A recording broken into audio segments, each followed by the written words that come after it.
Olga شسٹ Ukraine واپس لوٹ رہی ہیں. وہ پولینڈ میں کام کرتی ہیں لیکن اپنے والدین کی دیکھ بھال کے لیے وطن واپس جاتی ہیں. ان کے والدین بوڑھے ہیں اور جنگ سے بچ کر کہیں جا نہیں سکتے. 12 ماہ سے جاری جنگ کے نفسیاتی اثرات بھی مرتب ہو رہے ہیں. آپ اس طرح کسی کی جان کیسے لے سکتے ہیں؟ یہ 21ویں صدی ہے، ہر چیز میں پیش رفت ہو رہی ہے، لیکن یہاں پر بہت مایوسی ہے. میری عمر کے لوگ اپنی زندگی اور مستقبل کی منصوبہ بندی کر چکے تھے، لیکن اب سب کچھ تباہ ہو چکا ہے. پولینڈ کا سرحدی شہر پیشمشول یوکرین سے آنے والے پناہ گزینوں کا ٹھکانہ ہے. شارلٹ فراڈ ایک رضاکار کی حیثیت سے امریکہ سے یہاں آئی ہیں. انہوں نے پناہ گزینوں کی آمد میں نیا اضافہ دیکھا ہے.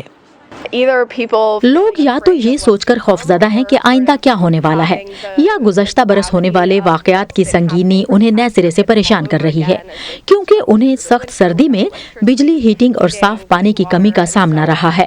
گزشتہ سال جنگ کے آغاز کے پہلے چند ہفتوں کے دوران روزانہ دسیوں ہزاروں یوکرینی افراد پیشمشول شہر پہنچنے کے لیے پرہجوم ٹرینوں میں سرحد پار کرتے رہے. کئی افراد کو بہت دن تک خوراک، پانی اور سر چھپانے کی کسی بھی جگہ کے بغیر سڑکوں پر گزارنے پڑے.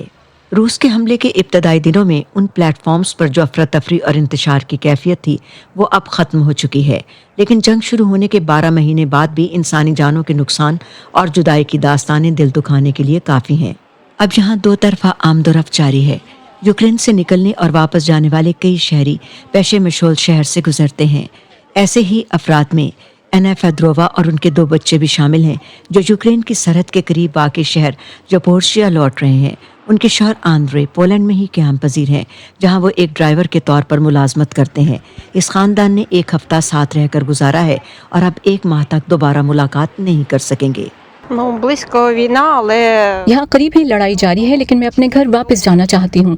بچے کچھ عرصہ بہت پریشان اور خوفزدہ تھے، لیکن میرا خیال ہے کہ وقت کے ساتھ ساتھ ہر کوئی صورتحال سے مانوس ہو رہا ہے. اگرچہ چلتے پھرتے آپ دھماکوں کی آوازیں سن سکتے ہیں، لیکن یہ معمول کی بات معلوم ہونے لگتی ہے.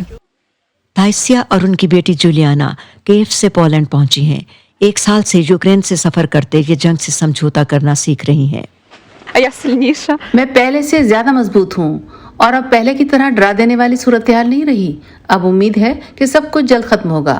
ہمارے لیے بہت کچھ انجانا اور نامعلوم تھا. کچھ واضح نہیں تھا کہ کب اور کیسے کیا ہوگا. لگتا تھا کہ کوئی نتیجہ نہیں نکلے گا، لیکن ہم دن گزارتے رہے، کام کرتے رہے اور نقل و حرکت جاری رکھی. امید ہے کہ جلد سب کچھ اچھا ہو جائے گا. مشکلات کے باوجود امید زندہ ہے.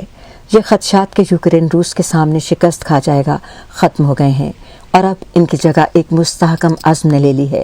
لیکن بچھڑنا اور الوداع کہنا کبھی بھی آسان نہیں ہوتا. پولینڈ یوکرین سرحد سے ہینری رجول کی رپورٹ کے ساتھ بہجت جیلانی، وائس آف امریکہ.